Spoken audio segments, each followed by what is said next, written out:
Hey YouTube, what you know good?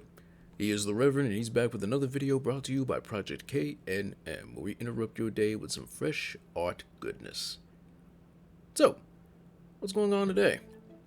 Well, today we've got a reference from that Super Smash Bros. Ultimate issue from way back when.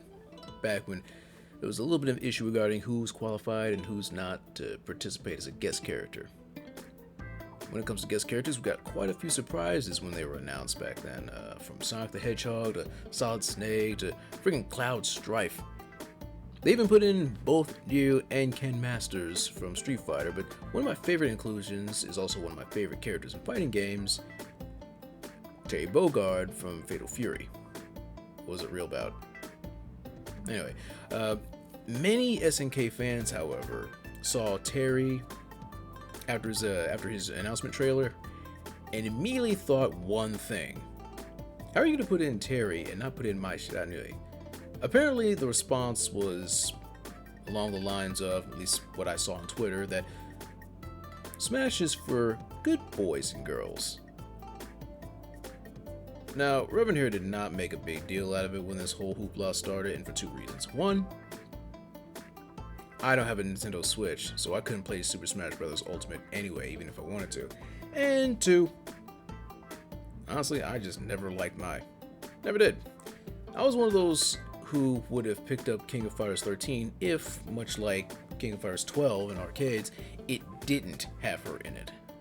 You guys remember that nonsense? There was a legit slogan from the more outraged of KO fans insisting, quote, "No Mai, no buy," unquote. Well, fine with me, did the Reverend think, since she's one of those characters who used to kick my hind parts in older games. So, yeah, consider it a personal grudge from back when I was not as good at fighting games as I am now, but yeah, I was totally fine not seeing her. To hell with her and Terry's brother Andy, as far as I was concerned. They both just, it's the way they fought, just really annoying to fight against back when I really didn't know how to defend against them. Granted, that's just how I felt years ago, and as I play more of SNK's games, getting used to the inputs, especially after I was growing up mainly on Capcom fighters, I've gotten more used to, fighting characters like them. Can't say the same for Taekwondoing like Kim Kapwan, though.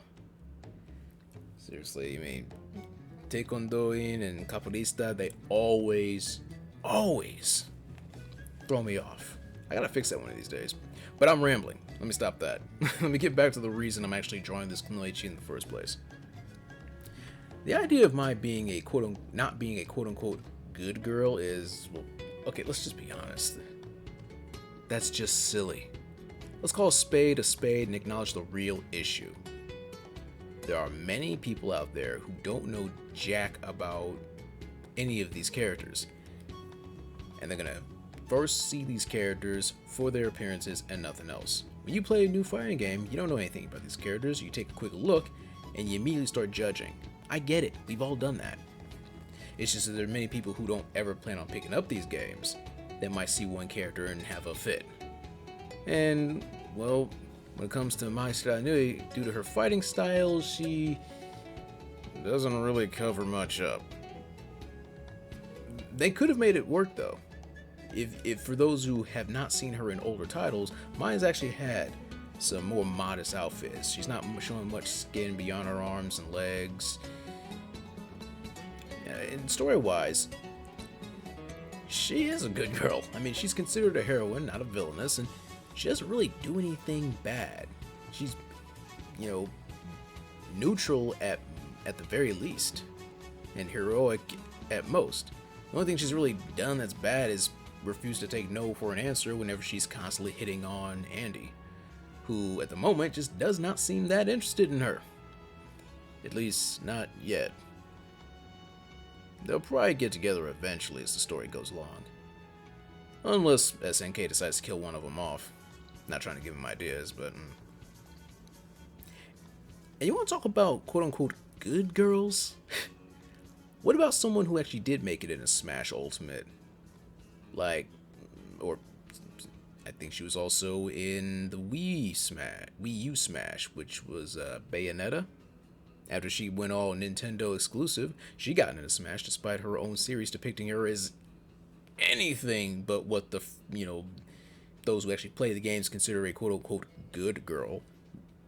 I mean, she wasn't necessarily evil or anything. I mean, she fought for a decent reason. It's decent enough to want to prevent a new world order, yeah? But, my dude, her language, her very provocative nature, I mean, if you got it, flaunt it, but still. The origin of her witch powers, the fact that she is a witch, the fact that her outfit is actually made with her hair, implying that she's technically killing all these monsters and everything while naked. I could go on, but let me stop. But I do wonder what the Nintendo characters are thinking about, when they see her do all that. They've got to know. I mean, since she technically is Nintendo exclusive, there's got to be, whenever crossovers happen, they got to know. They got to have some questions. Just saying. I mean, just this whole Smash being for just good boys and girls line, that's, again, it's just silly.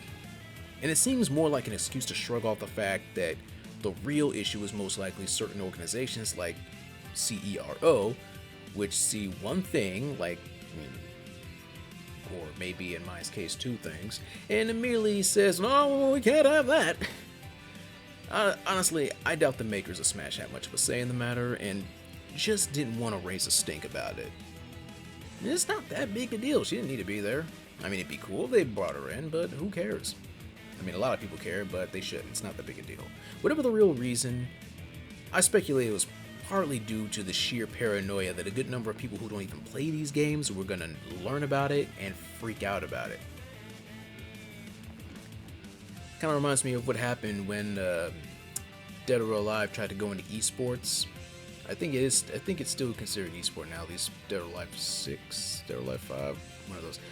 And needless to say, people were gonna find out about, the earlier games, including the volleyball one. This kind of nonsense has been happening. It's been happening like crazy for the past decade, and to a lesser, or at the very least, a quieter extent, even earlier than that. There's always gonna be someone who's gonna complain about something you make. But chances are these are the people who don't buy your content anyway, so unfortunately, when you're a company, you have to worry about sponsors and all that. So there's always going to be all these problems. So I'm not even going to try to over-speculate this. Bottom line, I would argue that Mai's totally a good girl. She's just not needed in Smash. It's just not a big deal. This did give me a good reason to draw for the first time, though. Never drew before this. Yeah, I think maybe I'll draw her again one of these days, in a more positive light. Emphasis on light, considering that she can control fire. Anyway, I think now's a good time to go ahead and call it, so what say you? Any thoughts, questions, suggestions, criticisms, complaints, compliments, whatever, drop a comment below, you got time. And if you guys dig what I do, join the project, hit that subscribe button, maybe even check my social media pages. Links are in the description below. So, until next time, you guys take it easy, memento mori, and I will catch you all in the next one. Kill the feed.